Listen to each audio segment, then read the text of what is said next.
The 2025 Colorado Rockies finished the season with a negative .424 run differential. They allowed over 6 runs per game. Don't remind me. But here's the crazy part. They weren't the only absolute disaster in recent MLB history. Since the year 2000, certain teams in the MLB have had some truly catastrophic seasons. Teams that lost 115 plus. Teams that found themselves eliminated from playoff contention in August. And teams paying tens of millions to players whose careers completely fell off of a cliff. So the question is, just how bad were the 2025 Rockies by comparison to some of the other worst teams in recent history?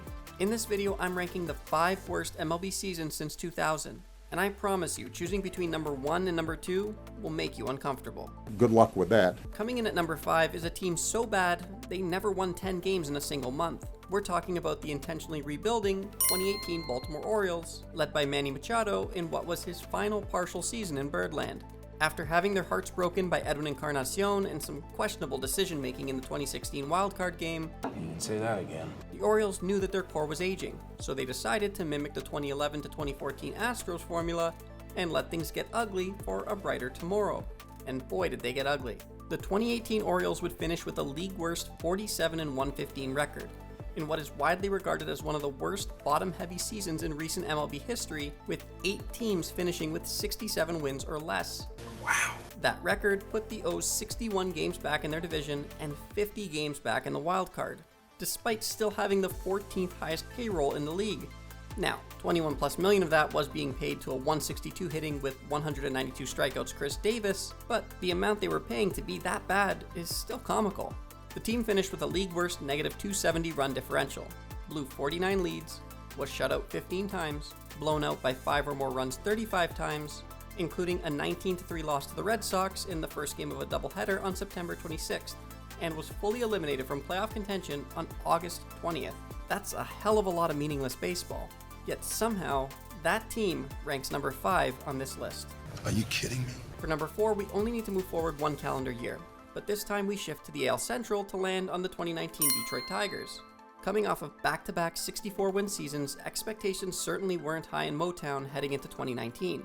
Even though those 64 wins were good enough to have them finish 3rd in the AL Central in 2018, in that previously mentioned bottom-heavy 2018 MLB season. The 2019 Tigers were coached by one-time AL Manager of the Year with the Minnesota Twins, Ron Gardenhire. And led offensively, at least on paper, by one of the best to ever wear a Tigers uni, but rapidly declining in terms of impact, 36-year-old Miguel Cabrera. Things didn't start terribly for the Tigers, as the team won 8 of its first 12 games, and even managed to be just 1 game under the 500 mark at the end of April. But the makings of a team set to collapse was there, as the team flat out struggled to score runs, with an AL worst 94 runs scored through that first month, equal to only 3.48 runs per game. The team would go 9-19 in May, before picking up only 10 wins over June and July combined, a 10-40 stretch en route to an MLB worst 47-114 campaign. That record put them 53.5 games back in their division, and 48.5 games back in the wild card, a flat-out pathetic season for a team with the 20th highest payroll in the league. Yes, a big portion of that was being paid out to Miggy in a contract that the team knew wouldn't age well, but the 2019 Tigers were bad. The team finished the season with a league-worst 582 runs scored. That's only 3.61 per game, while giving up a third-worst 915 runs, which equals out to 5.65 per game, en route to an MLB worst negative 333 run differential. Some other facepalm-inducing stats worth noting are that the team blew 49 leads, was shut out 14 times, blown out 40 times, including a 17-3 loss on May 16th to Oakland, and they were officially eliminated from playoff contention on August 24th. Better luck next year. In case you're wondering why I put the 47-win 2019 Tigers down as worse than the 47-win 2018 Orioles, the biggest factors were that the 18 Orioles scored more, gave up less, and played in a much harder division. That's exactly what I needed to hear. For number 3, we're staying in Motown, but we need to take our DeLorean back to 2003. When fresh off of winning a whopping 55 games in 2002, the 03 Tigers decided to make that season look good by going 43-119. It was GM Dave Dombrowski's first full season at the helm of the club, and aside from a strong year offensively from Dmitri Young, they were a train wreck from opening day. The Tigers started the season with 9 straight losses, won once before losing 8 more in a row, and only picked up 1 more W before the end of April to wrap up the opening month with a 3-21 record. The team scored a by far league worst 55 runs over that opening stretch. That's only 2.29 per game. Wow. They would finish the season 47 games back in their division and 52 back at the wild card, while having a league worst, and by 145 runs, run differential of negative .337. They were officially eliminated from playoff contention on August 22nd, and at their worst, sat 80 games below 500. They blew 48 leads, were blown out 40 times, shut out 17 times, and committed a somehow only second worst in the MLB, 138 errors as a team. It was insanely tough to not put this team down as the worst since 2000, but let's keep going. Before we get to the top two, and trust me, they're bad. If you enjoy deep dives into baseball like this, hit subscribe. I'm trying to build the best community for smart baseball fans on YouTube, and every sub genuinely helps the channel grow.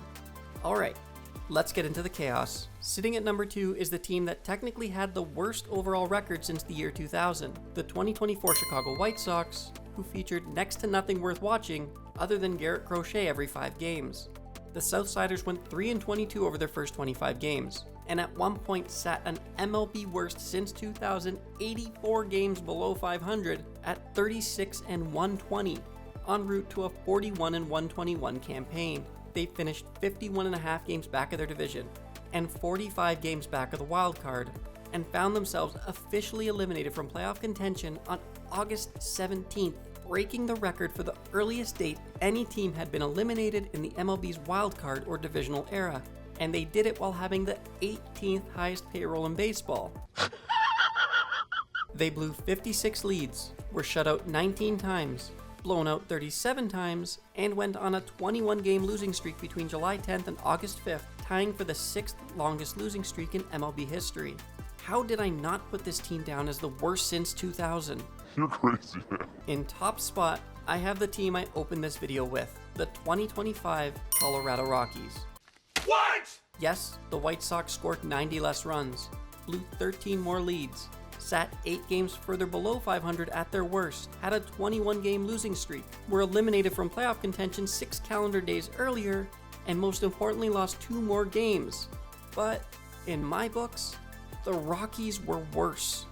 In 2025, the boys playing at altitude started the season 4-25 before going on their first winning streak of 2. They finished the season 43-119, 50 games back in the NL West, and 40 games back in the wild card, despite it only taking 83 wins to claim a spot.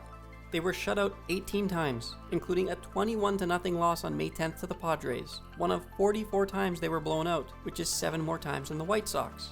But most alarmingly, as I mentioned off the top, the team finished with the worst run differential in baseball's modern era at negative 424, thanks in large part to the 1,021 runs that they allowed. That's 6.3 per game.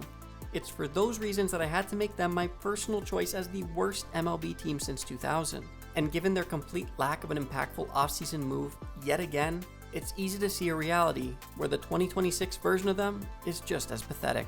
Wow. Do you agree with my rankings? And is there another team you would have put on this list over the 5 I chose? Let me know via the comments, and be sure to subscribe for plenty more baseball content.